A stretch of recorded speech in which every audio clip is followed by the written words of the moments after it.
right, welcome back to Orange Peelers. Zane, we're back. We are back. New Finally. Year, same podcast. New Year's. As you can see, new surroundings. We're in a new studio. Yeah, new studio. An anonymous location in Wollongong. Yeah, in Wollongong. We're going to give that much away, are we? It's in the Illawarra. We're getting bigger. It's in Australia somewhere. Yes. We're in like a secret underground bunker that we had dug out. Looks like that, doesn't it? Bulldogs cover, Rabbitohs tower.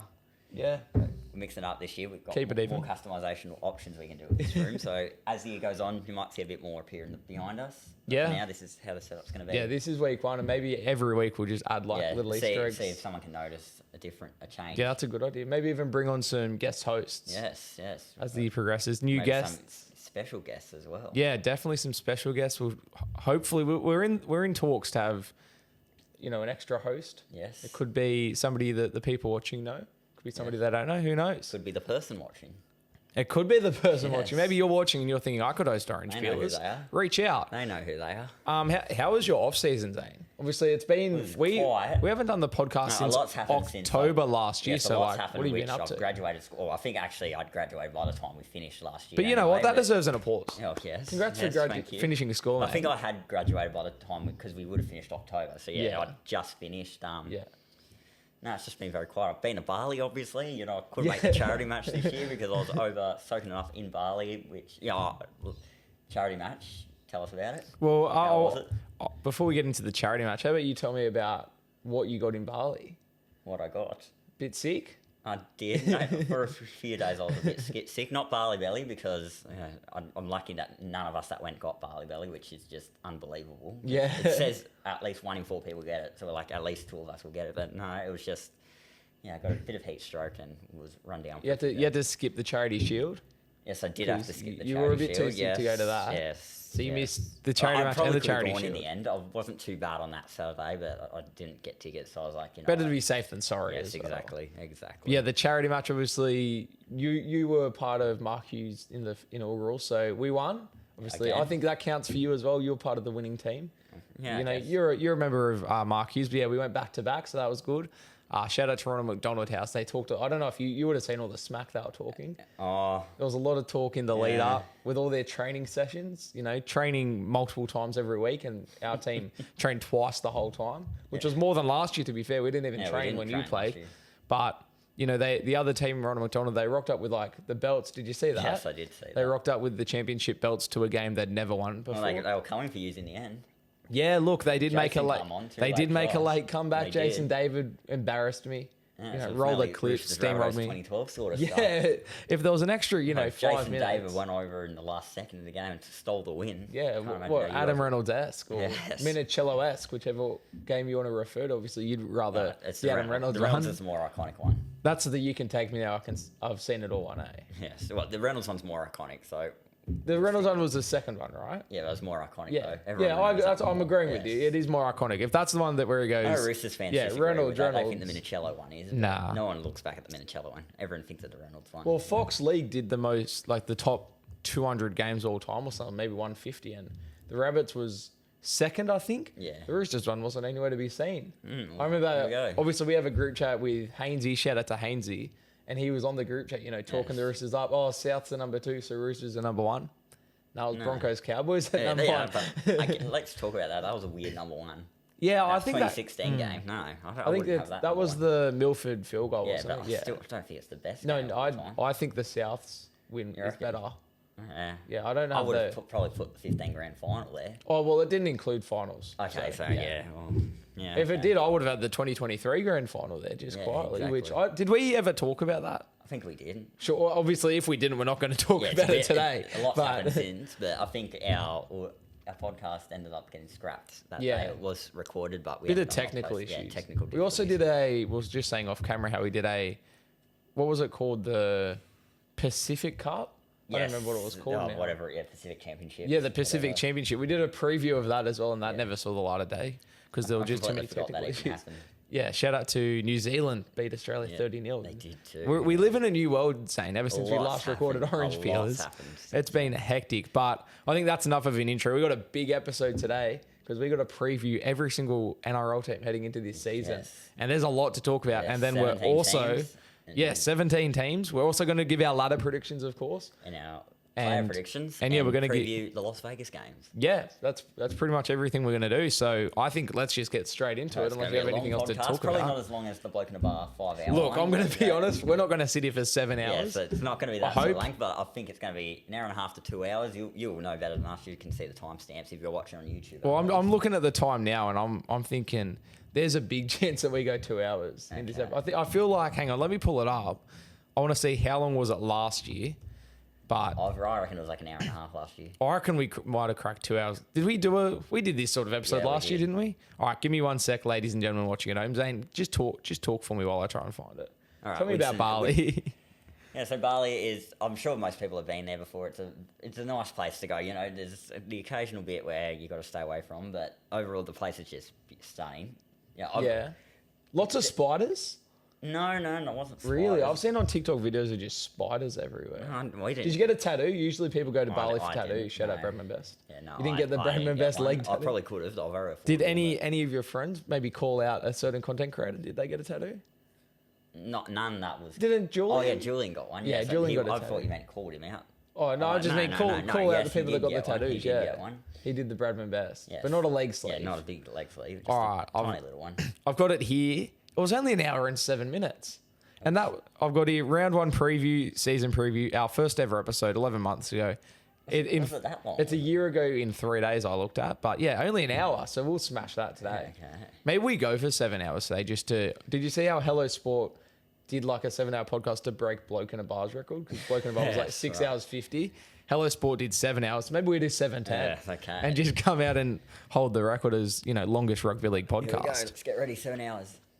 Strap yourselves in. Obviously, as you said, they'll know how long it is because of the timestamps and whatnot. I don't think it's going to go 7 hours. I hope not. Yeah.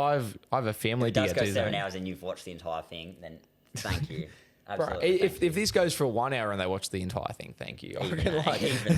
I'm grateful for people that just watch the first 5 seconds. All right, Zane.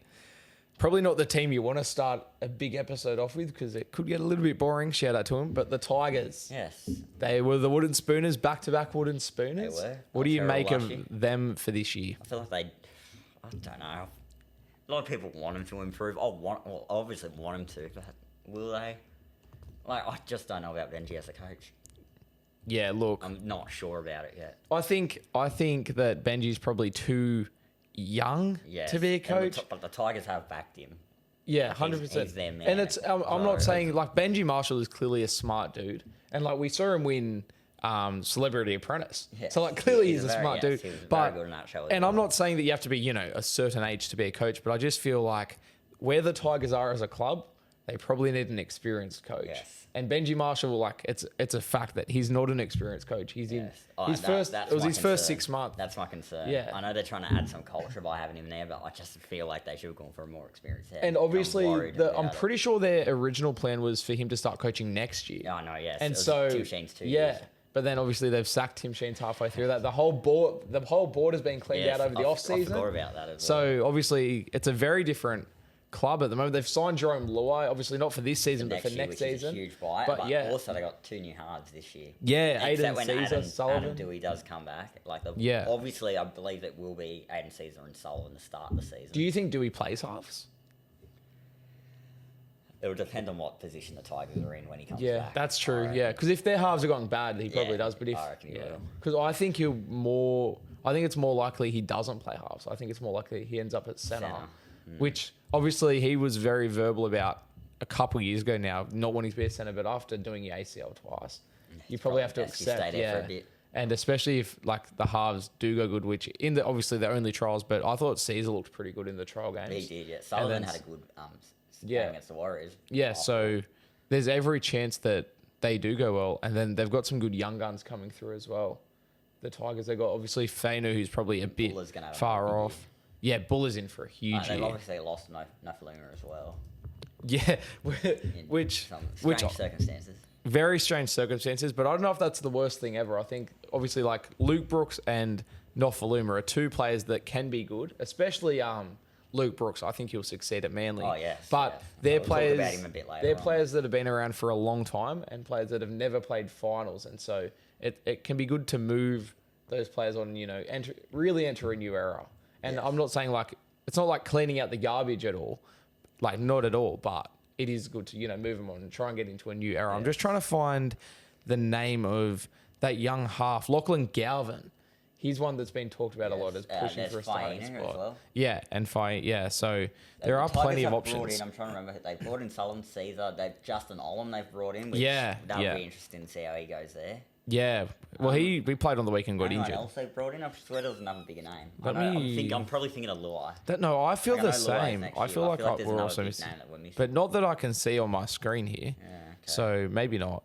Yeah, so obviously Caesar, Sullivan, Olam, Galvin's had a lot of chat. Leitu Fainu has had a lot of chat around him, and then that's they lost all it seems like. Well. They lost one of their outside backs. They lost Blore. Sean Blore, they lost to the Storm. Hang on, let's pull out the outs and ins. It was an outside back that they lost. I think maybe to the Titans. This is why we call ourselves orange peelers, because we're not experts, especially not on the Tigers.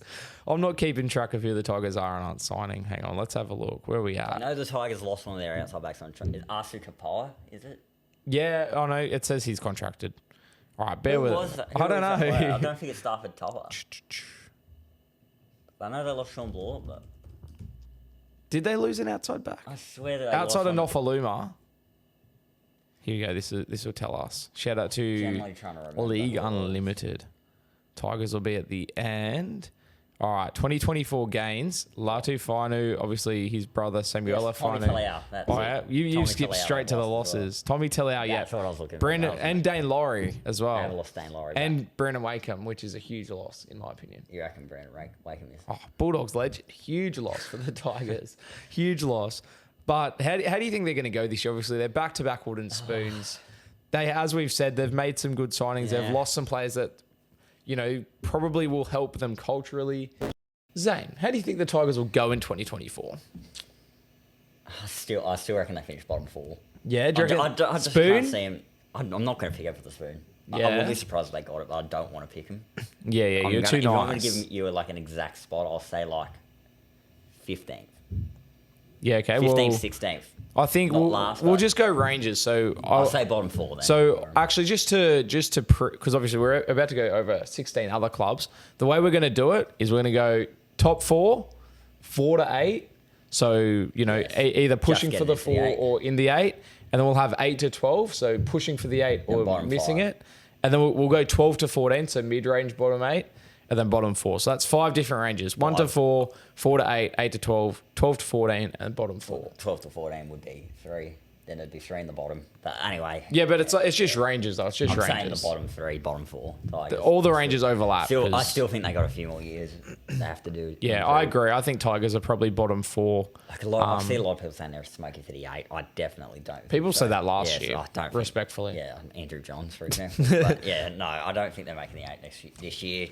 I think they improve a little bit. Justin Olam, it'll be interesting to see how he goes, but he just got injured in the trial. I just don't like that they've gone with Benji so early on. Yeah.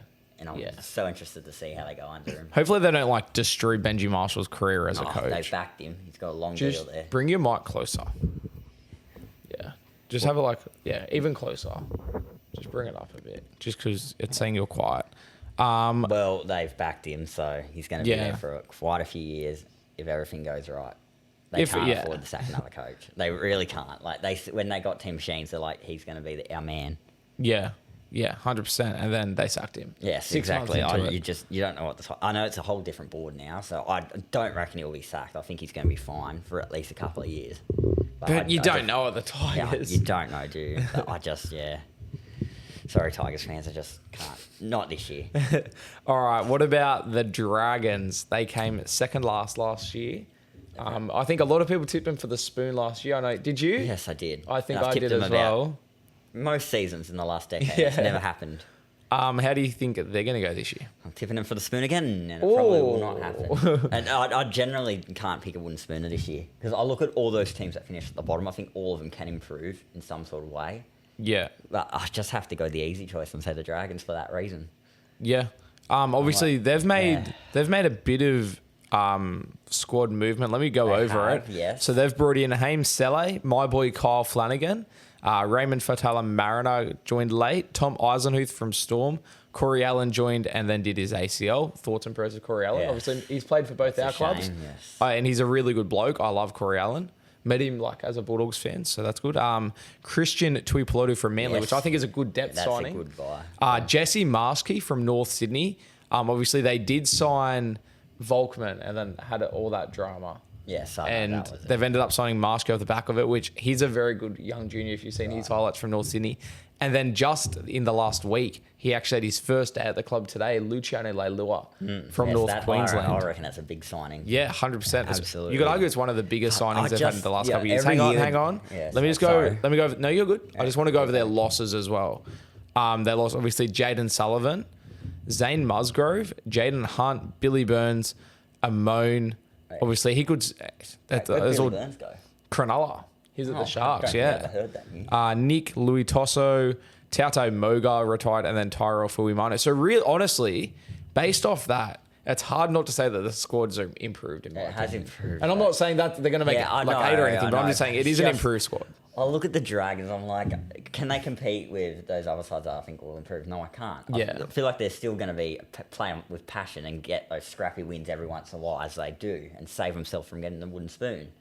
Yeah. But they're just, I can't pick a wooden spooner, and I have to go with the Dragons for that reason. Yeah. I've genuinely struggled. Obviously, we're going to circle back to, exact ladder predictions at the end, but I'm going bottom 4 and you're going bottom 4 as well. I think, they could push up there and fight for the 8. They do have that fight occasionally, but I don't know what to think of them. I want to see them play a few more games first during the season as well.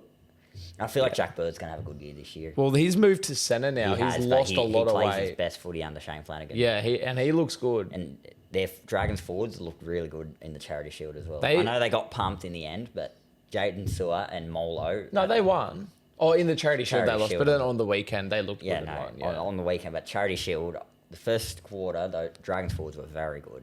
Jaden Sewer and Molo, and Jack DeBellin, he's going to have another big year as well, I reckon. Yeah, DeBellin looks good. I thought Moses Sully on the weekend, he looked very good at centre. He looked very good as well. Lomax on the wing now. What do you think of that? That's strange, isn't it? Yeah, it is a little bit. Yeah, I heard he was moving position. I'd probably keep him at centre, but we'll have to see how that goes. There was talk that he could end up being fullback. I'm sure he'll do. Yeah, there was. I'm sure he'll do a job at centre. At wing, sorry. Yeah, I think so. Yeah, I think it's almost just to. Dragons have always struggled with that number 2 position since Brett Morris left. Yeah, I swear, they've always just struggled to find the right guy to put there.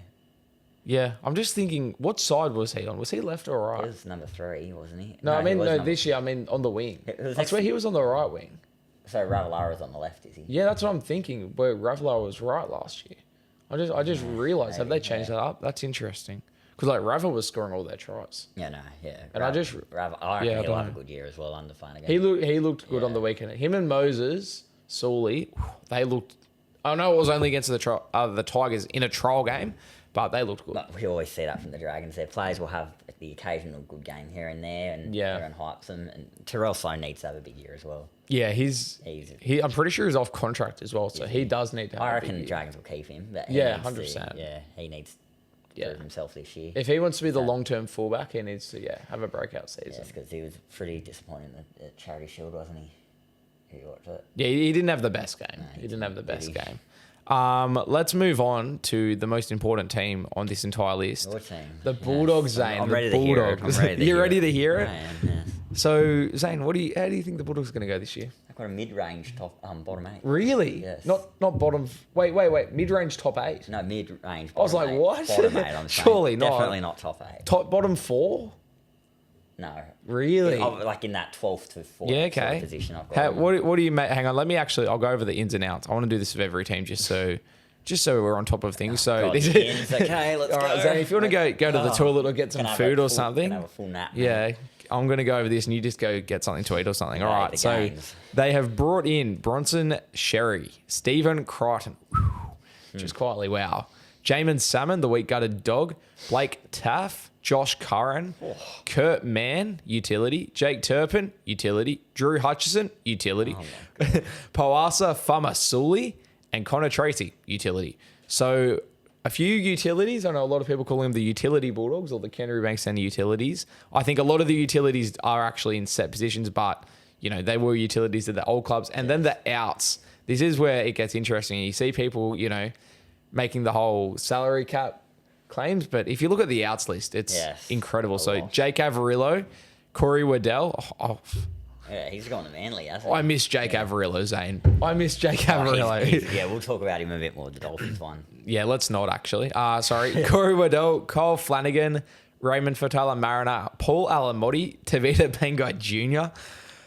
Let's not get into him. Luke Thompson, the Ock. I miss the Ock.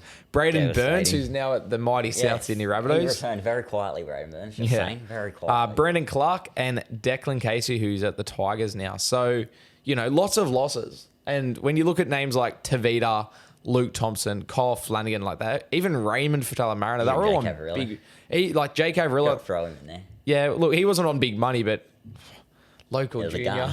He was one of our best players.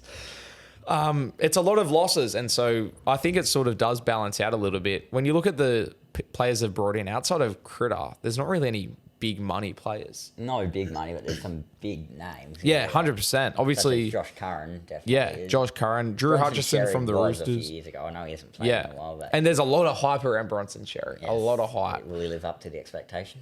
I know you're going to say yes. No, well, I'm not going to say yes. I'm going to say that we still don't know. He's played 2 trial games. I thought the first trial game he was probably better than the second one. I feel like Sharks were a bit all over him. Yeah. On the weekend. He did play for him, so they exactly. They'd know but I feel like he held his own, promising, and I think, in my opinion, he needs a couple of weeks in Cup at least. In Cup, yeah, just to get used to the new, because the game's changed so much since he's left with the 60 He might play the first week. I wouldn't pick him. He will. I wouldn't pick him. I think he needs time just to get used to it. To be fair, he has now played 2 trial games, so that's 2 games under his belt. I'm not against picking him in round 1. I just think the more time he spends in Cup getting used to the new game, the better for him. Yes. But he's looked fine in the trial game, so I'm definitely not against him playing. I think he'll get picked. Yeah, I reckon. Definitely. I think he will. It's between him and Tracy, really. Before I get into the Bulldogs, because obviously I've got lots to say. How do you think they're going to go? Obviously, you said like mid-range bottom 8, but just what's your take on them this season? But I feel like every year there's that team that comes out of nowhere and improves. Like we saw the Warriors last year, it was the Cowboys the year before. I can see a world where it's the Bulldogs. However, I just don't think it will be. Yeah. I still think they've got a lot of improvement to do. Like it's a completely new squad for last year. I know a lot of it's very similar, but so many. It is a very different squad. It's going to take time to gel. It is a very different squad. So I still think they're going to have a pretty average year. But 2025 is when I really think the Bulldogs are going to start kicking off. And I know we've been saying that for years, like, next year will be the year, but I still don't think they're ready this year. All right. And, I feel like they'll have the occasional upset where they upset a big team, sort of like what they did last year, but then they'll also have those games where they're absolutely dreadful and just awful to watch. Yeah. I don't know if you all agree with me, because I know you got your T-shirt. They're winning the competition. We'll get into that, Zane. The Doggies 2024 T-shirt. I don't know if you can see it properly on camera. I'll give you a better look after.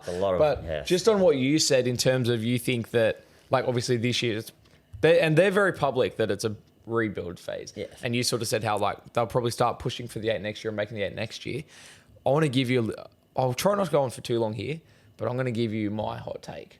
And obviously, we're winning the comp this year. It's 2024, stars aligning, and I'm going to get into all that in a sec. But I do want to say, realistically, the premiership window is going to open 2027, I think. You reckon that long? Yeah. I reckon it'll be earlier. Really? Yes. I genuinely think, like, on the record, 2027 to 2030, the Dogs will win a couple of premierships. A couple. I reckon they will win a couple, but I don't reckon it'll be 2027. I reckon you reckon earlier. So because you said next year's 2025. I know Garth, like Penrith came out of nowhere and started doing it. And that's what I think the Bulldogs honestly see a world where the Dogs just come out of nowhere and just be dominant. I don't think it'll be this year, though. And can I tell you, and like I agree with you, I think we're both on the same page, but you think it's going to be earlier than I think.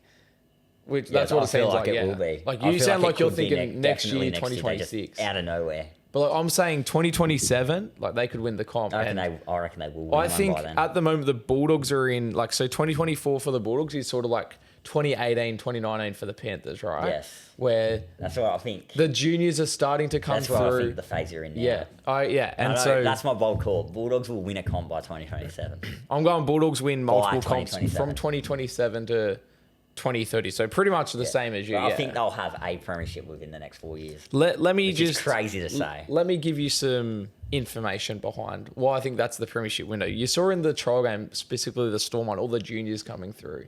Joash Papali. People say Papali. It's actually Papali. Eli Clark. The halves... I can't believe I'm forgetting their name because they're like my favourite. Because I watch a lot of New South Wales Cup and SG Ball and that are the Bulldogs. And I'm just having an absolute mind blank. Do you remember the 5'8"'s name? From the Storm? No. Joseph O'Neill from the Bulldog. Joseph O'Neill, he had like the mullet. We got all these juniors coming through and they look so good against the Storm. But obviously they're not... it like, doesn't it? Yes. And Gus is there building it, and like sometimes I have my beef with Gus. It is Gus at South next, please, because it's the timing of it, and he's clearing out the old players like he did at Panthers. South are going to need that face soon. Please come to South, Gus. And the other thing is the defensive system, Zane. Obviously, Panthers implemented this defensive system in 2019. That's like very public information. That's when Gus left, though, isn't it? Yeah, but that's when the defensive system came in. Cameron Serrato's defensive system, and then they made the grand final in 2021, the premiership 2021. The Bulldogs started the defensive system last year, and they literally conceded 66 points in one game. Yes. Nobody bought into the defensive system. Clearly, the defense was like literally like I think it was like the worst in the NRL era. I think you did have the worst defense last year. Definitely last year, but I'm pretty sure it might have been the worst like ever, like in the NRL era. I'm pretty sure it was like the numbers were right up there in terms of points league. Because I remember you had 40 against the Sharks, you had 50 against South, 60 against the Knights, 42 against the Knights. Manly put like 40 on us at the back end. Like it was just... Parra put a lot on you. Yeah, twice. Like we were just such bad defense. But look at all the players that have left and look at all the players that have been brought in. We've brought in players that there's outside of Critter, they're not, as we said, they're not really big names. You could argue like Curran's a big name, but all the players that have been brought in are to buy into this defensive system, I think. And the players that are left are guys who buy into some of them publicly weren't buying into it. So I'm not gonna name names, but there's players that have left that were in the news. It's too tough for them. Yeah, exactly. And you have some players that are saying, the training's too hard, and then you have players like Reid Marnie, Stephen Cronin's coming who are saying they're not training hard enough. So I know who I'd rather listen to. Do you want to listen to the grand finalists? Or the blokes who haven't played final since 2016. Pick the grand finalists. And Reid Marnie, speaking of him, needs to have a big year. Yeah, we'll come back to Reid Marnie in a sec because that's a very good point. And I agree with you. But I'm just saying that the defensive system, and we saw it against the Sharks on the weekend, the defense has improved so much. And I think we're in the same position as Panthers were before they've gone on this run. And if they can keep the juniors and if they can push in, you keep the core group of players, your Crichtons, your Marnies if he can play well, potentially Burden. I'm 50-50 on Burden at the moment. He needs to have a big year with Reid Marnie. But we're in a position to really start pushing. And there's a guy... That scares me. There's a guy in the Bulldog system, and you probably have heard of him by now, Mitch Woods. No, I haven't actually. He just re-signed until 2027, 2028. He will win the Bulldogs a premiership. He will be our premiership winning halfback. When the Bulldogs win their next grand final, outside of 2024, we're winning the Stars of Aligned, what would you say, 2026 to 2030? Because you're saying you think they'll win it before 2027. No, maybe not 25, but 26, 27. I think Mitchell Woods will be the premiership winning halfback. There's a take for him. We'll come back to this moment. Speaking of halfbacks, Toby Sexton. Yeah. What do you think of him this year? Do you reckon he'll be your half the entire season? It looks like Drew Hutchison's going to be the first halfback. He's going to get first crack. And the way Drew Hutchison played on the weekend, I think Toby Sexton will get a chance. Okay, right. But I don't want to sit here and talk about the Bulldogs for too long, obviously. But you mentioned Reid Marnie needs a big year. He does. Talk to me about Reid Marnie. I had him in my fantasy team last year and he really let me down. So that's why I say that. Well, as a Bulldogs fan, I agree. Compared to his Eels form, he was pretty mediocre last year.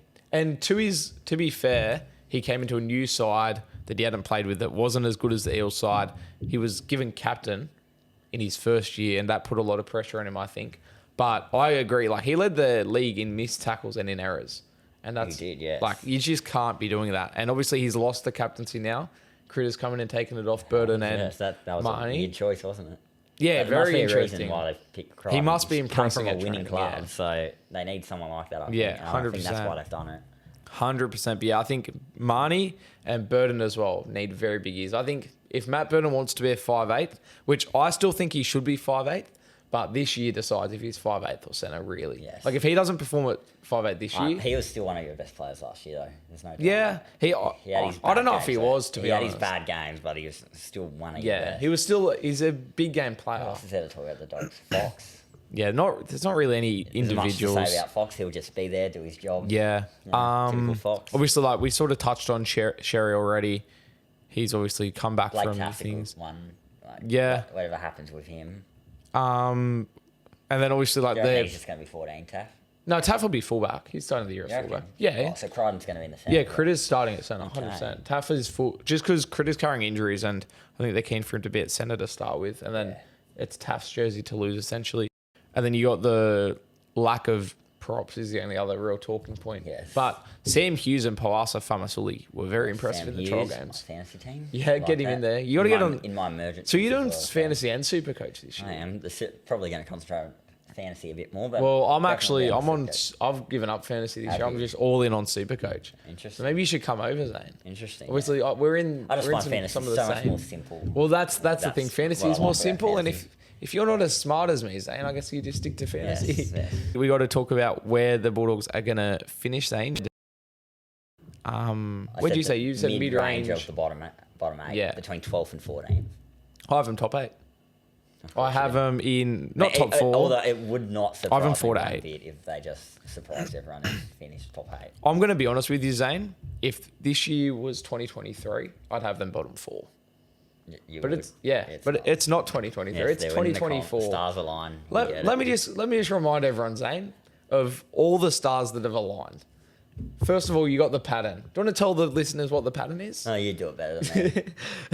You just don't want to admit it. So obviously, the pattern, you got the Bulldogs lost the grand final in 1974, won in 84, lost in 94, won in 04, lost in 14, which obviously you enjoyed that one very much. I did. Thank you South Sydney for keeping the pattern alive. And so in those years ending in 4, they've gone loss, win, loss, win, loss. So they're due to win. And that's all it used to be, Zane. That's all it used to be. No, there is a pattern there. Every year before they are there. But then it gets a little bit deeper. So obviously the Penrith Panthers just three-peated. Do you know the last team to three-peat before the Panthers? Parramatta. Yep, and they did it in 81, 82 and 83. Panthers 21, 22, 23. And who won the premiership after the Eels did their three-peat in 84? Dogs did. That's right, part of the pattern as well. So the Bulldogs, are they going to do it again? It wasn't the Eels that did the three-peat, it was the Panthers. Yeah, but it's still a three-peat. In the same years, the 1, 2, 3, and then you're thinking, that's two little things.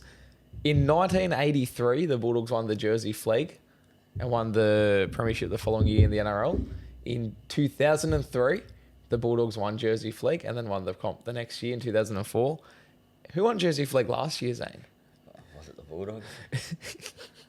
I don't care about the Jersey Flag, but... Yes, it was. It's part of the pattern, Zane. Every year in the 4 pattern that the Bulldogs have won, Jersey Flag has won the year before. Do you think I'm finished? It'll be very interesting. I wonder how you're going to explain this in September. Guess what, Zane? There's more. I'm not finished. In 2004, when the Bulldogs last won the competition, Andrew Ryan was the premiership winning captain. That was his first time captaining the club. Who's captaining the club this year for the first time? Stephen Crichton. That's right. And in 2004, you probably don't know this, to be fair, but do you know who the Bulldogs played in round 1 and round 2? Was it the Eels and who were they playing in round 2? Yes, it was, Zane. Yeah. They played the Eels round 1 and the Sharks round 2. Yes, okay. And there's even more points that I'll touch on this one as well because it's like pretty good. And then there's other ones that I'm not even going to touch on, but there's a lot of stars lining. The Patrick Mahomes and the Chiefs in the NFL. I know you're a big NFL fan. Yeah. They just did a back-to-back Super Bowls. Do you know the last time a team went back-to-back? It was probably 03, 04. Yeah, about then. I think it was 04, 05 because their season overlaps years or whatever. But the last time an NFL team went back-to-back, Bulldogs won the comp. Mm-hmm. So, you know what I'm going to say, Zane? And I believe that there's another podcast out there that's, copyrighted this saying, and it's not my saying anymore. But Zane, put your house on the Doggies in 2024. Yeah, you go ahead and do that. Put your house on the Doggies. You go ahead and do it. 2024 premiers. I like to stay safe. You like to I'd stay like safe? Yes, I'm not willing to place that sort of bet. That's on the Doggies. all. That isn't enough for you. You ought to admit there's a lot there. Yeah, there is a lot there. There's a lot. But yeah, that's why I've got him making the top 8. And as I said, if the year was 2023, I'd have him bottom 4. Where'd you have him last year? Yeah, prediction. You had him top 8. No, I did not. I had him around 12th or 13th. Did you? Yeah. I don't think you did. No, clear. Like check the. I swear last year you had I'll him check the 8. tape right now I because I'm swear telling you you. had him like 8th last year. Nah. And everyone says that, oh, Bulldogs say top 8 every year. And look, a lot of Bulldog fans do say top 8 every year. Let's be real. But not me. I said 12 to 13. I swear you had him. I should be able to. It might take me a little bit. top 8. Nah. If I can't find it now, shout out to the original episode. The audio is so bad. All right, I'm not going to be able to find it now because I didn't timestamp back then because we were amateur. And this episode is going to be timestamped because it's just easier for the viewers. I know when I listen to preview podcasts, I only like going. Yeah, exactly. You just been like, okay. Exactly. And so I'm going to make sure to timestamp this episode, but I'm looking at our first ever episode and there's no timestamps and I can't be bothered going and listening to that. A long time ago. So you're going to have to take my word for it, but I will also, if I remember and if I can be bothered, I'm going to insert the clip right here proving that I said 12th to 13th. Or that I didn't. I'm just like, you might have, but I swear last year I had him around that spot and you had him 8th. No, I definitely didn't have him top 8. You never know. Definitely But not. Tell us more. Because all the Bulldog fans are always like, oh, we're going to be top 8. And then we just don't. Like, we haven't been top 8 since 2016, Zane. And I'm a realistic person most of the time. Obviously, I'm out here preaching we're winning the comp this year. So I'm not always realistic, but I was realistic last year. But let's move on, I guess. I don't want to move on from the Bulldogs because we all love the Bulldogs. But we will move on to the mighty Gold Coast Titans. Yeah. Talk to me about actually, before you talk to me about them, Zane, let's go over their ins and outs. Plenty of ins this year. 2 of them. And a coach. A coach. So they've brought in Keenan Palacia and Harley Smith-Shields and Des Hasler. Huge signing. Yeah, Des Hasler. And the squad's barely changed, to be fair. Yeah, They've lost Joe Vuna Vuna and Cruz Lemming, which were both like just... Depth. Yeah. So... I think the big signing is the coach. Yeah, and that's the big talking Des point. Hasler at the Titans. I didn't think I'd ever see that, to tell you the truth. Yeah, and I think there was a lot of times last year where we touched on just how weird it was. Yeah, just seeing him in the kit. It's just not the type of club I expect Des Hasler to be at, but he's there. Money's money, I Doing guess. well. It seems like he's enjoying it there. Actually, let me tell a yarn, because I don't know if I would have told this on the podcast. Late last year, it was either Was it when you saw him at the Gold Coast? Yeah, you have told us. Yeah, well, I'm going to say it again because, we'll have new listeners this year. I remember it was grand final weekend. I was flying back from the Gold Coast because I'm going to go a little bit deeper into this story because I have some promises to uphold. So I was coming back from Uni Nationals, touch footy Uni Nationals on the Gold Coast, up the Honey Badgers. We came third. Bronze medalist. I should have brought my medal in. We can hang it up on the wall. But up the Badgers. But I was flying back. I'm not going to go into the story. I feel like I told you the story, but my flight's getting delayed. Go back to it would have been our last episode. Hell of a yarn. I'm still not over it. Shout out to Virgin, you dogs. But yeah, saw Des Hasler at my, what do you call it at an airport? Where you're like, at my gate. Terminal. Yeah, terminal. Gate. Terminal gate, whatever you call it. He was, just sitting there, just casual. Wasn't even on my flight, but was at my gate for some reason. Like sitting, at the Gold Coast airport, it's weird how, to be at your gate, you're in like an individual room sort of thing. He was like sitting in where you board rather than like out. I don't know. It's like hard to explain. But yeah, just randomly saw Des Hasler on the Gold Coast. So I assume he was up there for some meetings or something. But yeah, very weird signing. But I think it's a very good signing. It's the perfect type of coach I think the Gold Coast needed. Yeah, very much. And their side, when we talk about ranging our predictions, could literally finish anywhere. Yeah. I agree. I think on paper they have decided to finish like 6th, but if they finish like 14th, I would not be surprised either. Yeah, I agree. Just like every week, you never know what you're going to get from them every year.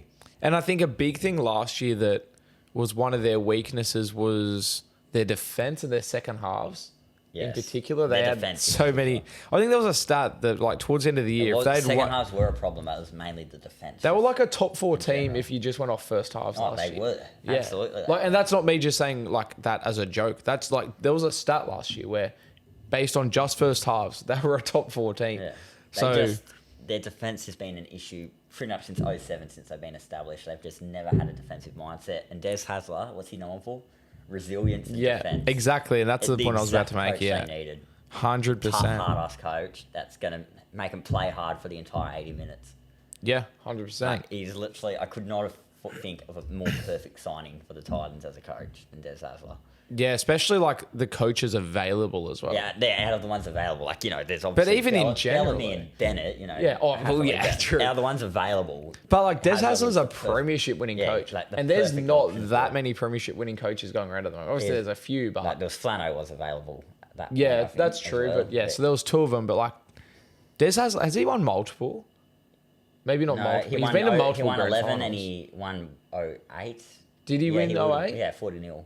Was he the coach then? I'm pretty sure he was. Well, yeah. Well, he definitely won 11, and he took the Bulldogs to the grand final in 2012 and 2014. Manly 07 as well. So he's been 4 grand finals. Yeah. Was he? I don't know if he was coach back then. Let me have a look. I'm pretty sure he was. He started coaching Manly in 2004. I'm pretty sure. Really? Actually, yeah. You're right. Good job, Zane. This is why we've got Zane on the panel. He's smarter than I am as well. No, yeah, you're right. So 2 Manly premierships, a whole bunch of grand finals. Well, like 6. 4 at Manly, 2 at the Bulldogs. Yes. So plenty of experience. And also it should be noted that his first year at new clubs is always very, very good. His first year in Bulldogs, he took them from bottom 8 to a grand final. First place. Manly, I'm not sure how he went when he first came to Manly, but when he returned to Manly after the Bulldogs. They came 6. Yeah, he took them from bottom 4 to like mid semi-finals. Where do you have the Titans? Actually, and just quickly as well, Des Hasler, the fullback whisperer. Yes. Ben Barber, 2012. Travojevic, Tommy Turbo, Brett 2021. Stewart. Brett Stewart. He gets the best. Legitimately some of the best fullbacks ever. And they got Jaden Campbell predicted to play fullback. Well, yeah, apparently they've moved. That's so good that they got Des Hasler, like fullback whisperer, if you say, with Jaden Campbell playing there. Because Jaden Campbell has so much potential. Originally, when I first saw that they'd moved Brimmer to centre, I was like, that is so stupid. You've got the fullback whisperer and you've moved he's an origin player. Like he's a good one of the to top centre. fullbacks, yeah. I'm like, why would you get rid of the fullback when it's Des Hasler? And then I'm going, well, hang on. What does that say about Jaden Campbell? If the fullback whisperer wants Campbell as his fullback, he'd do a job for AJ Brimson as well, Des Hasler. Yeah, but I'm just saying, like, the fact that he's put AJ Brimson to centre to use Campbell. There's a reason Campbell could be in for a big year. I've got Campbell in my Supercoach and fantasy teams. I'm so lucky that I got the draft him in my Supercoach. I've got him as my 5'8", which I don't like. No, that's good. I'm like, at least he's there. That's good. You want fullbacks as a 5'8". I'm like, I don't want to get too super coachy, but if you can have a fullback in a non-fullback position, you're doing good. Let me say that. Campbell, there's a reason I've put him in that side. I wish I knew. How much is he worth? I might put. He's not much. He isn't much at all. I might try and get him into my Supercoach side as a 5'8", but that's not the point of this. The point is that the Titans are looking pretty red hot. They could be a top 8 team. At the same time, if they finished 14th, we're not surprised. We're just like, what went wrong? It's just they just can't play consistently. Yeah, that'll be exactly what it comes down to. Yeah, 100%. What range do you have him in, Zane? Literally 6th to 14th. Yeah, but if I want an exact, I'm gonna get it down to like 4. I'm gonna say like 9th, like 7th to 10th. So you got him in the 8 to 12. Yeah. I've also got him in the 8 to 12. I'll say. But you can see him finishing higher than 8. Yeah. So you're going. Yeah, I'll let you go like 6 to 12. 6 yeah, to 12. like I don't know. Like there's such a range. Like they always are. You just like I don't think they're going to be near the wooden spoon. Yeah, definitely not. Because I think they're forwards as well, who we haven't even talked about. One of the best forward packs in the game. Literally, and like Beau Fermor comes back this year. Yes, like you look. He's in my Supercoach. Water, Tino, yeah, Feeder, like they're literally Queensland reps, and Fermor was close to anything. And Palissé is handy. Like, they've got Queensland reps as their forwards. Their back line is like just fast and slick. Their spine is pretty good. Their halfback could be a bit better, but Hooker as well. Hooker, they got Verrills who's solid. Yeah, but he's like top tier, but he's solid. Yeah. They're they've had the potential for years, the Titans. You just don't ever know what goes wrong. Like, they've got a premiership winning coach now who knows what it takes. You've got to think they've got to be on the rise now. Yeah. It's do or die for this club, I think. If it doesn't work under Hasler, what do you think they do next? I think they relocate to Perth and become the Perth Bears. Do you reckon they relocate to Gold Coast? They wouldn't. They would never relocate to Gold Coast. They wouldn't. But like, just to emphasise the point, like if it doesn't work under Des Hasler, what's doing? They got very good depth. Yeah, 100%. Like I think they're 8 to 12. Like I definitely think they can play finals this year. Yeah. Like if they're playing finals, I'm not surprised at all. Yeah, at all. They just need to defend. Yeah. Like and that's what Des Hasler will do. Des Hasler will give them defence. But I think they've got really good depth. They're a club on the rise, the Titans. Yeah, 100%. I genuinely reckon they can win a comp within the next decade. If they can keep this side together, keep developing their juniors the way they are, because there's nothing wrong with the way they're doing it. I reckon that could be the next Queensland team to win a comp. Yeah. I don't know what you'd think of that. No, statement. I won't argue. I don't think they're winning a comp in the next couple of years. But I reckon next 5 to 10 years. Yeah, I think maybe not anytime soon. If it works under Des Hasler and they can bring in the right pieces, I don't think at the moment I don't think it's a premiership winning roster. I don't think they're top 4. Definitely not. But I think definitely not. It's got the pieces to become a premiership winning roster. Yes. Yeah. Similar to the Bulldogs, they're almost. a very young team as well. The team right now isn't winning a premiership, I believe but they're in the right place to build one. Have the average youngest side. Yeah, yeah. Shout out to Cast Patrol and their rider Rosie. They did a thing of every age in every team's age, average age, and Titans were the youngest. Bulldogs were, you know what their average age was? They ran down the bottom. Their average age was 24. Yes. Is that an omen? 2024? Yeah. Put your house on it. But I think they're on the rise, the Titans. It's been a I hard agree. decade for them. Like, they just can never seem to get it right. You've got to hope now this is it. They got the pieces there. They just need to put them together, get it together. Yeah, 100%. Let's move on to the Phins, the NRL's newest club. They're no longer in their first year. No longer. They proved a thing or two in the huge inaugural signings though they've got. Yeah, let's actually have. Thank you for reminding me. Let's have a look. And Farnworth, Averillo, Flegler, huge signing, and Oren Keeley, who respectfully I haven't heard of, but he's probably a big signing as well. And they lost Branko Lee, Collins, Powasa Fama. There you go, did he? Yeah, and he's unsigned. Okay. And then Powasa Famasul, obviously huge loss there. I can't believe they let him go, one of the premier front rowers in this competition, Famasuli. And then Herman SA has gone to Super League. So I would say it's an improved side. Yes, definitely. I don't even know how to think about that. Yeah, definitely an improved side. Yeah, definitely. So obviously they did just lose. They just lost. I can't believe Tom Gilbert to an ACL. Yes, which he missed hurts. the end of last year as well. Yeah, he did. So that stings, but it's still a very good squad even without him. To be honest, I still got my concerns with it. What are your concerns? I made the TikTok when I did my ladder predictions about it. Their halves, I think, are too young. Shauna, into a finals. Well, let me say this, and I'm not trying to disagree. Not denying they can play finals. I'm not trying. I just want to make a point at you, just because I think it'll be a funny point to make, because you're saying that the Dolphins halves are young, and I'm not disagreeing, and I'm not saying they're going to play finals, because I don't think they will. But South Sydney in 2014 had a very young halves pairing when they won the comp. Did, Adam Reynolds in his second or third year, and Luke Keary had played like 20 games. True. That is true. It can be done.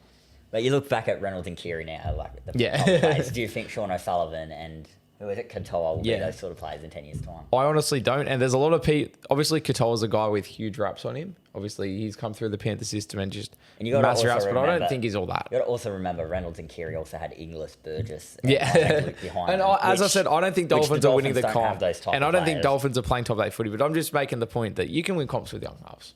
You can. I'm just defending. And Wayne Bennett does get the best out of his halves, yes, but I just don't think for this side, they're the right halves.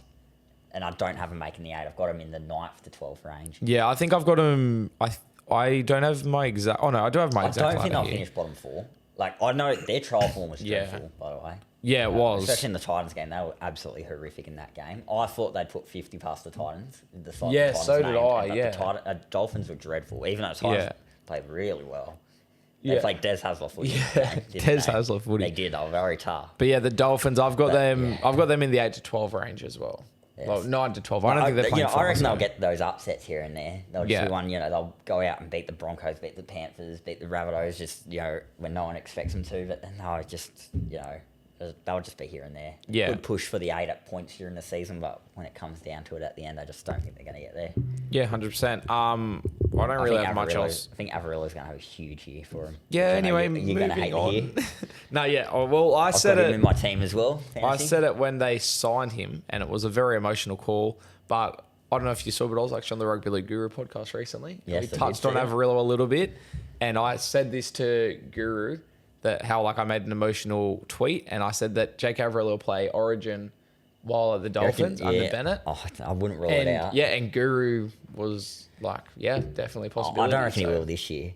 Well, Yeah, actually, to tell the truth, he might. I don't think this year, but like Cam Graham's gone as well from Jake contention, Averillo is such a good footy player. He is. He's such a good. I was shocked that he was on the bench in the because he's been at the trials. Dogs. He hasn't got the. He's also been thrown around at the Bulldogs, playing halfback, 5'8", hooker, fullback, centre, wing. Like they just wouldn't keep him in a spot. How much? But he looked good in every single position the he Dogs played. don't get much free to air games either. Like how much free to air games do the Dolphins have this year? I reckon they'd have a lot. Sure, he's on TV Brisbane more. Team, yeah, And that, like yeah, Channel 9. yeah, That's the true. other thing with those sort of clubs. They don't get the praise because they're not on Channel 9. I'll give you, and I'm going to say it's a hot take just to cover my butt, but I don't even think it's that hot of a take. If Jake Averillo was at the Panthers in Stephen Crichton's position, he'd be on Origin already. Absolutely. Like he's that good, and people don't realise it. He'd won those three comps, he'd be one of the centers of the competition. He genuinely, his ceiling is that high. Like he's such a quality Herbie football player. Farnworth, who today was seen limping off the field. Gonna have Yeah. to see how that goes. He's gonna have a big year as well. Yeah, definitely. He's a big loss. He looked very, and I think his role at the Dolphins is going to be, he's going to be more relied on at the Dolphins, and I think that's good for him. I think that he's going to enjoy being in that almost leadership position and that superstar center where you got to have the highlight plays and win the games, almost like because Tony Staggs was at the Broncos. I think that's Herbie at the Dolphins now. I think he'll love that. Because I think I was high on him for a couple of years, and he's been under the radar a little bit, and then sort of broke out last year. Yeah, but like he's been good for quite a few years. Very hot as well. Roasty's hottest 100, Yes, number one. Do you agree with that? Wouldn't put him there, but Really? I wouldn't have him at number 1. Who would you have at number 1? Latrell or someone? No, I don't know. I don't look into that, but I'd probably Walsh. Yeah, fair. Murray. Yeah, Cam Murray. I think Lachlan Ellis was way too low. Well, yeah, he was very low. 98. Yeah. I'd have him probably top 50. I know. Well, I think Elias could definitely be top 30. Guy, but Blake Wilson and Josh Curran also robbed.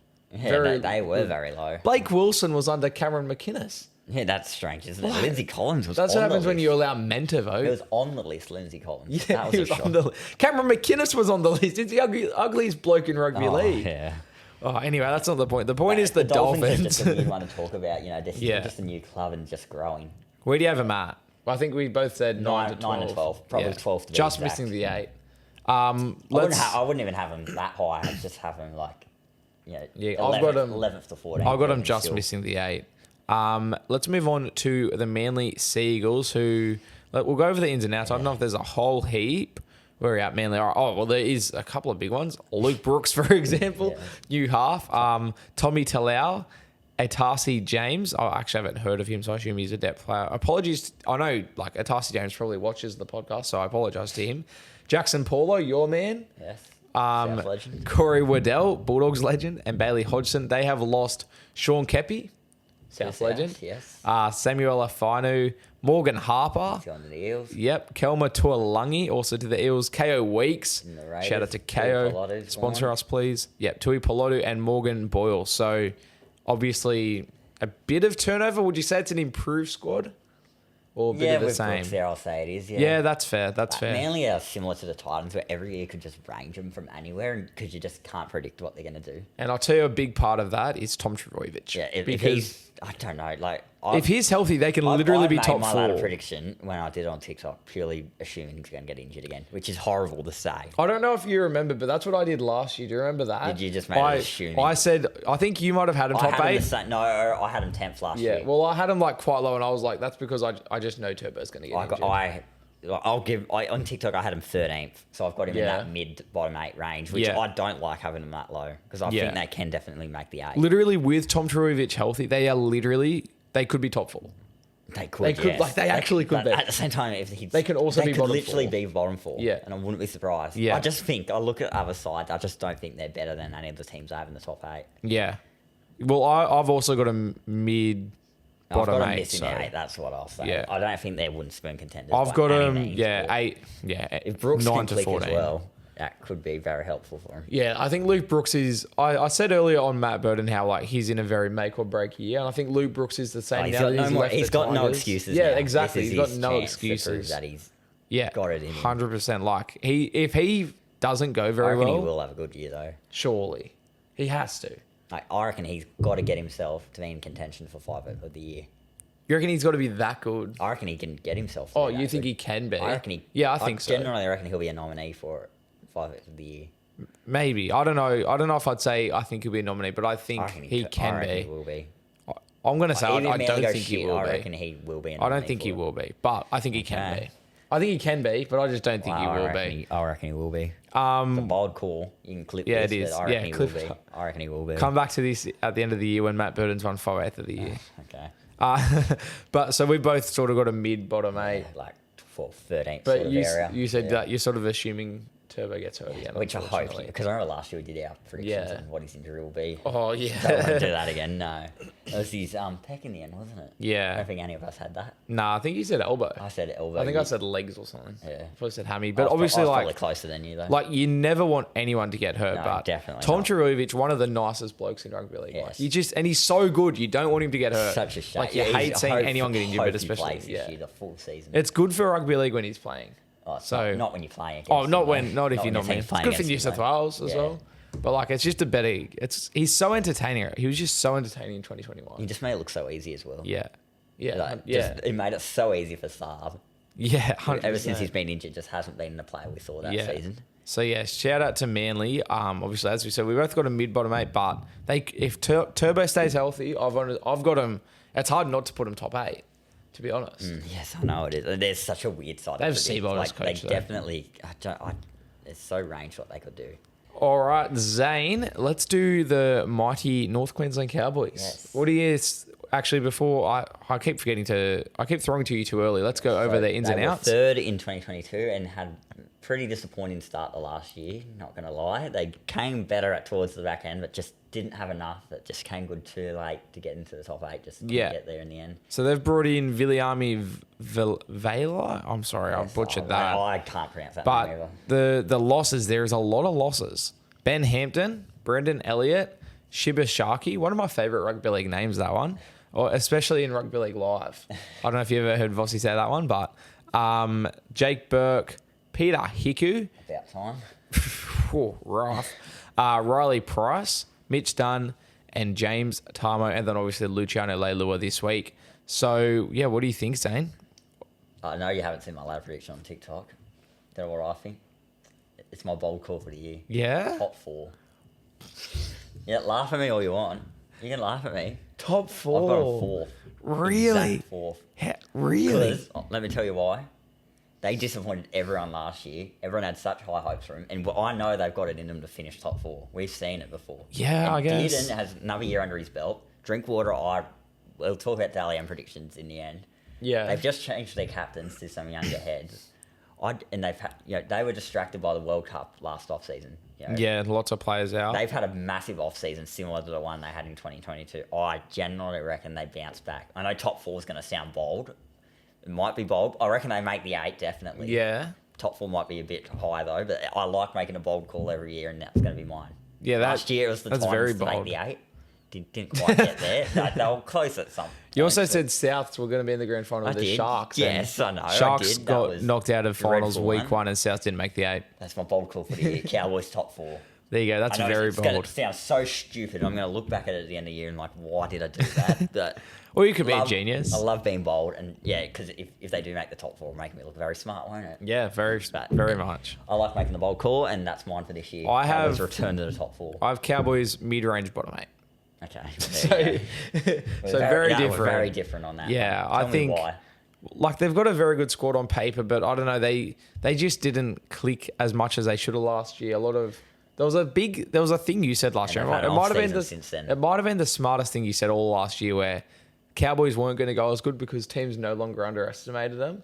And teams do underestimate them again now, and maybe they do, but I just think it's time for them to move on from players like Townsend, Kyle Felt, that sort of crop of players. I understand. And so I think, I don't know. I think there's just a lot of teams that are better than them this year. I'm going to use that exact same saying and what I said about the Cowboys last year on another team very soon as well. Yeah, there you go. Very soon. But yeah, I don't really have much else to say about the Cowboys. I just love being bold. And that's my bold take. The whole Cowboys segment is Zane. And if you're a Cowboys fan watching this and you're thinking, why do you know? I know I'm going to get peppered in the comments for this, but I want to do it Because if they do make the top 4, make me look very clever, won't it? Yeah, if there's Cowboys fans watching this thinking, oh, you didn't talk about my team very much. We just said your team's going to be top 4, so don't And then complain. if they finish in the bottom 4, then we'll pretend it's never happened. All right, next up, Zane, is the Parramatta Eagles, who had a disappointing 2023. They went from grand finalists to bottom 8. Let me go over their ins and outs. They've brought in Morgan Harper, great signing, and Kelma Tuolangi. I actually do think Kelma's a good signing. And they've lost Jake Murchie, Wonga Blake. Can't believe they let him go. Shocking. Andrew Davey, Josh Hodgson, and Samuel Luizao. May have pronounced that wrong. Apologies if I have. But the Eels, Zane, how do you think they're going? So difficult to predict. They could finish top 4. Yeah. But I've got them missing the 8, which I don't like. Well, then don't pick it. I don't like doing that as well. I just don't think their side competes with the sides that go in the top 8 this year. Yeah, fair. It's so hard to make a top 8 because all the teams in the bottom 4, in the bottom 9 last year, I should say, not even bottom 8. Bottom 8. All of them are going to improve. Yeah. So where does that leave Parramatta? You don't think Parramatta are going to improve? I don't know. I just think teams that have improved more than they have. They've signed 2 players. They still don't have a hooker. Yeah, but which is a problem for them. And obviously, I'm a Bulldogs fan. I don't like coming out and defending Parramatta, but I just don't rate them. I've got Parramatta in the 4 to 8. I've got them making the 8. I'll give you a bold prediction. I think Parra can win the comp. You reckon they can? Obviously, I'm very high on Bulldogs 2024. Wouldn't it be dramatic irony if in the year that the Bulldogs should win it, the Eels win it? And obviously, they are probably a hooker and a strike centre away from winning a comp. But I just think that on their day, they can beat the top teams. We saw last year, they beat Panthers twice. They beat the top teams. Yeah, not even on their day. They'll beat Penrith. They beat the Storm. And so if they can get into the 8, we've seen in finals, they can do it in finals. They made it also to go out final. and they lose to the Tigers. Yeah, 100%. 100%. And so they are a very mixed bag. But you look at their season last year, they missed the 8. They had the Dylan Brown off-season drama. They had injuries, so many injuries. Regan Campbell-Gillard, Gutho was injured for a period. They had lots of suspensions. And I think if it wasn't, they were 2 points outside of the top 8. If it wasn't for any of those things, if you take away just the suspensions or take away just the injuries or take away just the Dylan Brown thing, they play finals footy. And they were every chance to go deep into finals because they can beat the top teams on their day. I think Gutherson and Moses will have big years again. Yeah. Their forward pack is good, yes. Their forward pack is elite. It is great. But then I look at their back line. Yes, I know they've got Wonga Blake, which... They got rid of Wonga Blake. Yeah. Sevo, look, good enough. Their centres don't rate too highly. Penasini goes Penasini's okay, a gun. I find him a bit inconsistent. Yeah, they're still... They don't have a terrible team. I just can't see how they're going to improve, on what... They improved on last year easily because of the suspensions and injuries and Dylan Brown. I think other teams improve more, take a bigger leap. Yeah, I don't think so. I think that the Eels can't. I think they're slept on so much this year, honestly. I think they're playing finals footy. They're just footy. one of those teams that, everyone's forgotten about it. And I feel like 100%. I'm the same about it. I feel like around the league. And I think that's where Eels like to be. I feel like they like to be slept on. I'm looking at this team. I like how they're looking for this season. I look at the Eels. I'm like, nothing much has changed there. Yeah.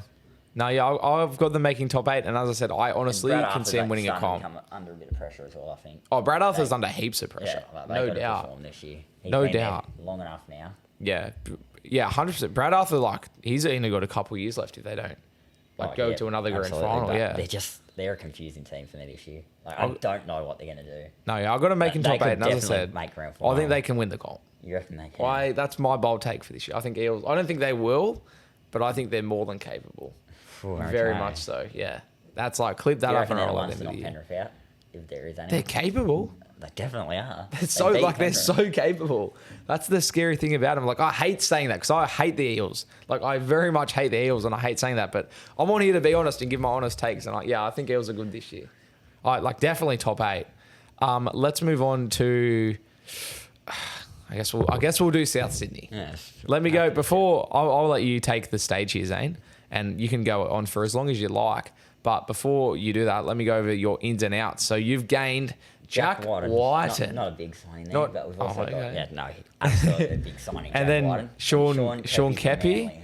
And then you've lost Hamo Sele, Blake Taff. Obviously, that's a huge loss. I can't believe you let him go. We've got Jed Cartwright and Terrell Kalo. Yes, he's moved somewhere else. He's in our reserve grade side. Zane, I'm going to sit back and just relax for a little bit. Take it away.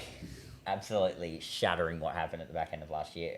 I was absolutely disgusted. Do you remember all of last year? Every week we'd come on here and I'd say, I can see them missing it, and you kept saying they're going to make it. I was just so disgusted and appalled with how that happened, and that will never happen again.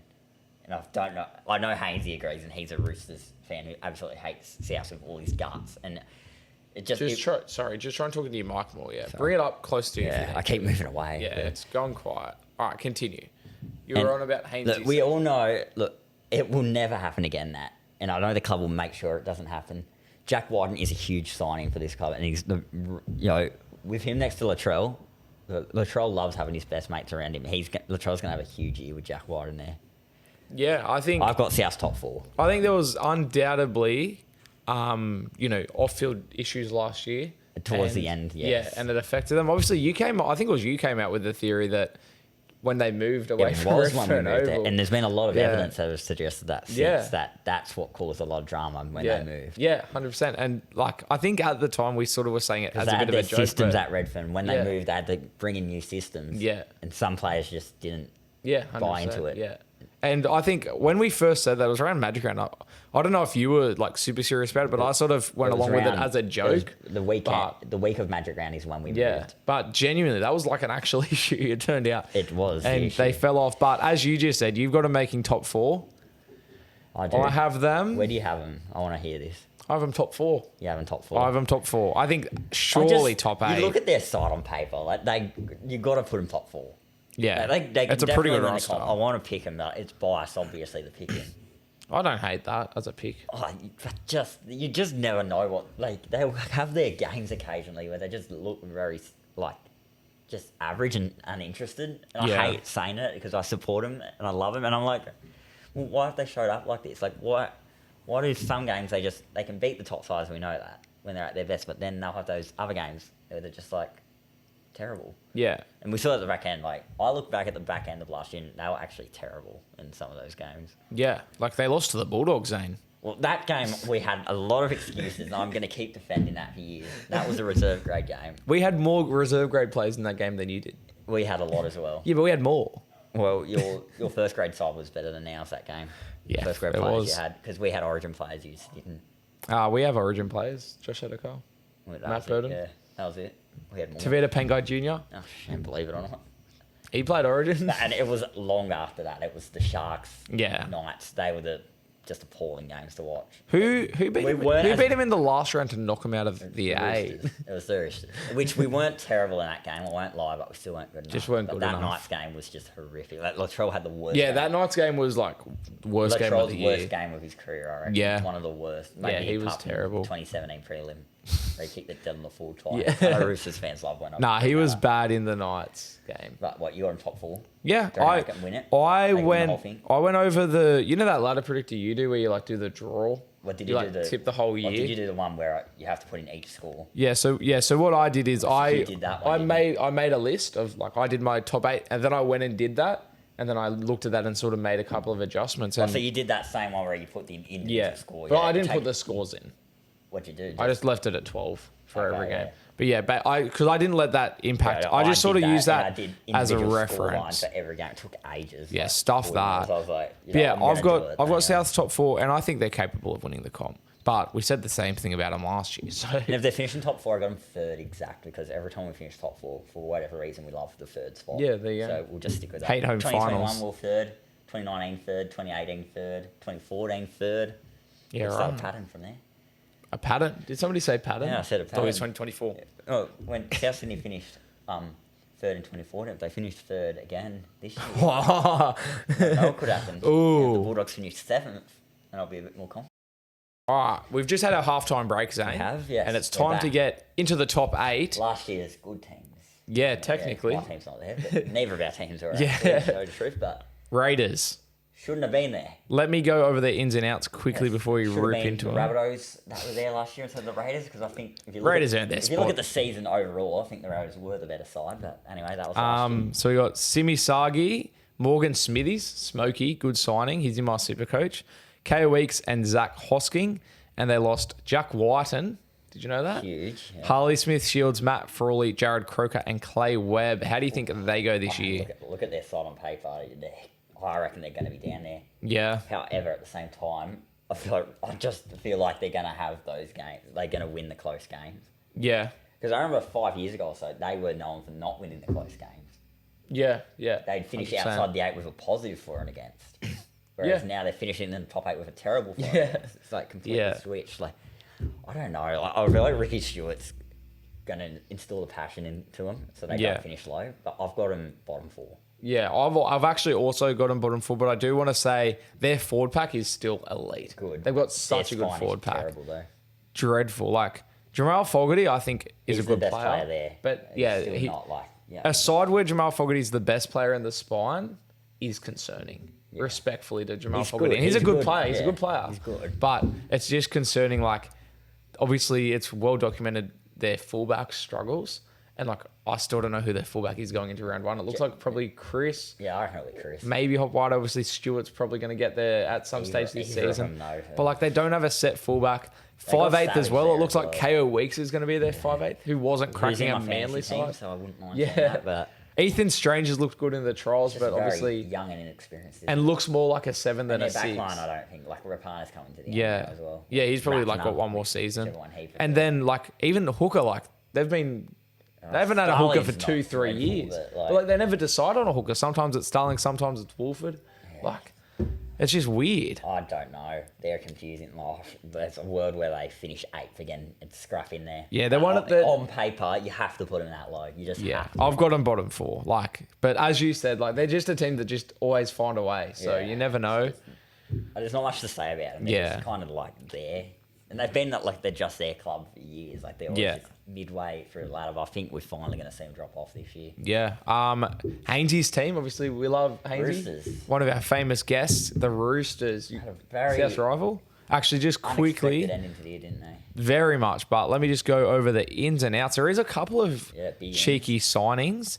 Obviously, Dom Young. Yes. Spencer Lenu. Big. 2 big signings. And then Lewis Murphy from England. And then they've lost Fletcher Baker, your man Jackson Paulo, Paul Momorowski. I was just going to say Mommers because that's what everyone calls him. Drew Hutchison and Jake Turpin. 2 huge losses, massive losses there. Who else did that there? Corey Allen, Ben Thomas, and Nathan Brown. Yeah, okay. So, would you say it's an improved squad or not really? Yeah, it is. But they are good signings. We've hyped up the Roosters to win the comp, finish first place for the last 3 years, and they've just haven't done it. And you said this last year so much, and it was spot on. Every year, everyone says top 4. They haven't been top 4 for 4 years now. Yes. Do you reckon they're top 4? I've got them top 4. I've got them 5th to 8. Yeah, so you got them 8. In particular, I've got them in the higher end of that. Yeah, bracket, okay, yeah. So like just missing the 4, like on which is fair, sort of area. Purely because I feel like they're going to start the year slow, and then they're going to get the wins they need at the end to have a solid finish and make a run in the finals, as they always do. See, I think that there's a world where again they're getting overhyped. I think Trent Robinson goes, "I'm sick of starting slow. We have to start fast this year." So they finish slow. Maybe they might do a South Sydney and finish slow. They did that. Yeah, true. Slow. But yeah, I don't know. I just feel like they can't put a full year. I've got them top 4, but I think lock them into the 8. But I think they'll make the 8. But I've got them top 4. But I can see a world where they miss the top 4. I don't think they'll win the comp.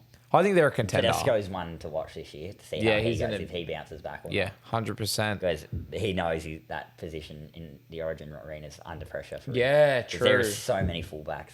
Yeah, he's got to lock it down for himself. Roosters certainly can finish top 4. No denying 100%. That at all. It's kind of a hope thing. I hope they don't. At the same time, if they finish top 4, I'd love South to be there. So hopefully we can get a Roosters Rabbitohs grand final. Oh. If they finish top 4, that will be the next. If Bulldogs aren't in the grand final, I want it to be Roosters Rabbitohs. You want it so bad. We've been waiting for years. 2013, perfect. Like, it was literally set out for that, and then South choked it. Like, literally, the NRL robbed the Cowboys the week one of the finals. Yeah. And as JT said in that interview, they hit NRL. What did he say? Rabbitohs, South Sydney. Yeah, they want their Rabbitohs versus South Sydney grand final.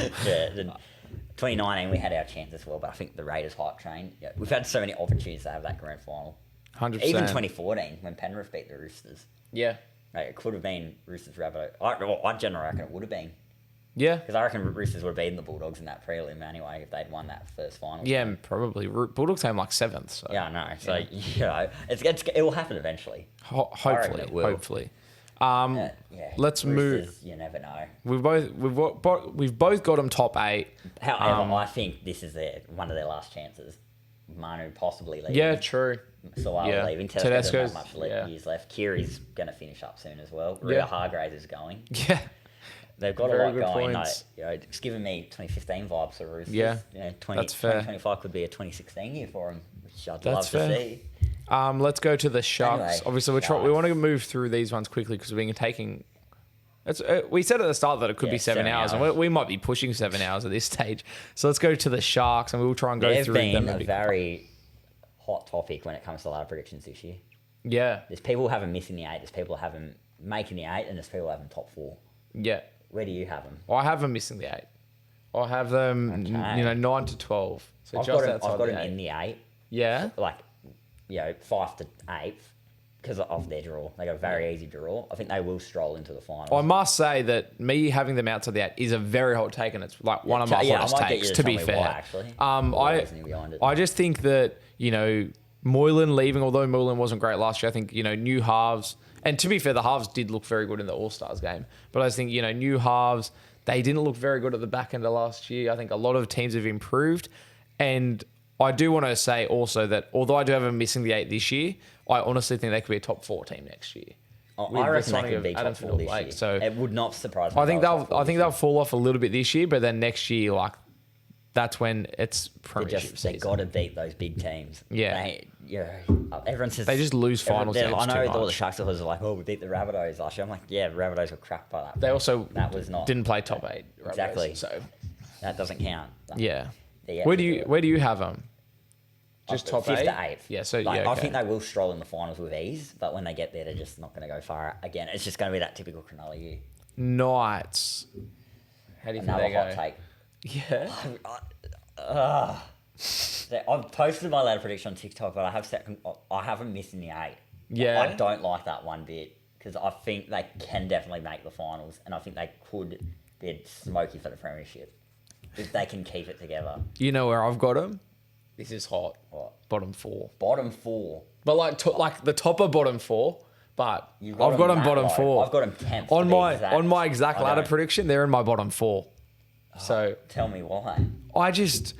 They every year they go in the 8 and then out of the 8, in the 8, out of the 8. I feel like they could be that low, but the way they finished last year, they just looked like $1 million. There's so much improvement around them. They've brought in Jack Cogger, which is like spicing up the spine. It puts a bit of pressure on Gamble, and sometimes competition for spots is good, but it can be bad if it puts too much pressure on them.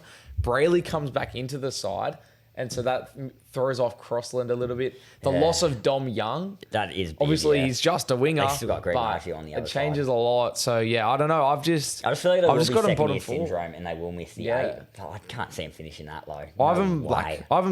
I'd rather say mid-range bottom 8, but they are in my bottom 4. The back end of last year. I just can't imagine how they're going to lose so much form. Before the back end of last year, they weren't that good. I know they weren't. It was just they beat the Dogs. Yeah, and then it clicked. It clicked. So yeah, I don't know. I've got them bottom 4. They're a strange team because I reckon they can definitely finish top 4 and keep the momentum going. I don't think they're top 4. They looked okay in the trials as well. They're not top 4. Yeah, I reckon they're top 4. Not top 4. Yeah, I don't know. I've got them 10th to be exact because I feel like they will miss the 8, but they're just a strange team. Let's go to the Wars. Up the Wars. Top 4 last year. They give me Cowboys 2022 vibes. However, I do have them in my 8. Yeah, they give me that vibe as well. Pretty impressed by them in the trials. I still think they've... I love that they're doing good, but I think they fall off a little bit. Yeah, I've got them 5 to 8.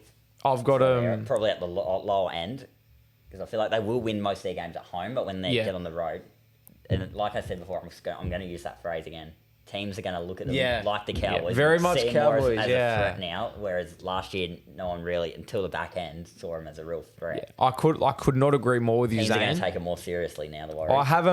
I have them in the 8, actually. Yeah. But I'd more so say just missing the 8 or just in the 8. Okay. Yeah. But I do have them just in the 8, but I can see them them just 9, missing it. I think they fall off a bit. Like they can definitely play finals. I think it's such a good comparison, like you said. Cowboys 2022 to 2023. Yeah, Knights are on that same route as well. Yeah, 100. Knights are in that same position. Yeah, 100%. Knights did just missed the top 4. The Storm, Zane. The Melbourne Storm. Obviously, Paps, he's currently back. Do they drop this year? Is it finally the year?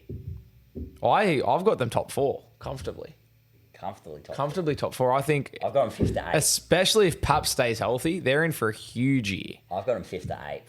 Really? Even with Paps back. Are you confident they make the 8th? They got hands down the best spine. Yeah, I'm confident they make the 8th. It's Bellamy's last year. They'll make the 8th. Bro, they'll make the 8th. It's Chicago Bulls 1997 vibes. It's the last dance. Yeah. They're going to go out with a bang for Craig Bellamy. They got hands down the best spine in the game. Their back line is okay, but their forwards are pretty... Yeah.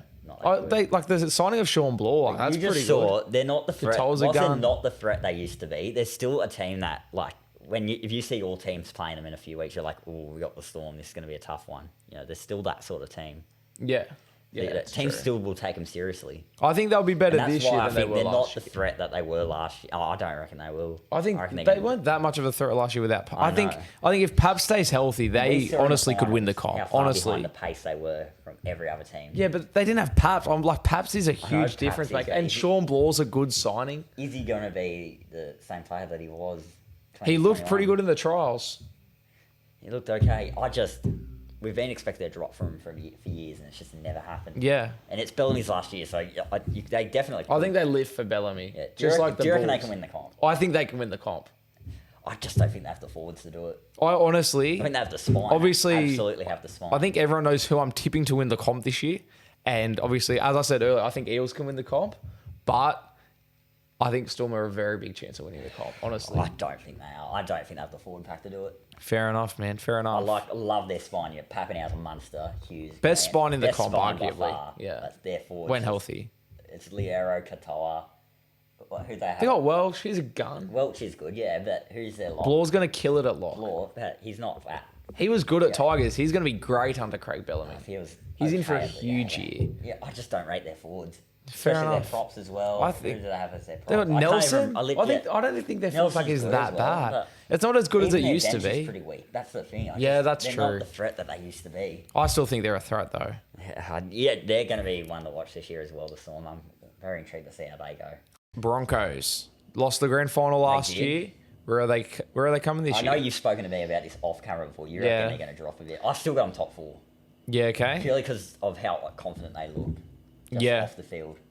Like with the Reynolds-Carrigan saga, which wasn't even a drama. Like it was probably a 2 on the controversy scale, as whatever Buzz calls it. Like they were onto it straight away. Yeah, 100%. They just went out there and apologised. Like they got good culture there. The next day, they're going to be fine this year. I still think they're definitely a shout to win the comp, even without Farnworth, because they got depth in that position. Yeah, 100%. I think they're a contender. Is a bigger loss, but again, I think they got the depth to cover him.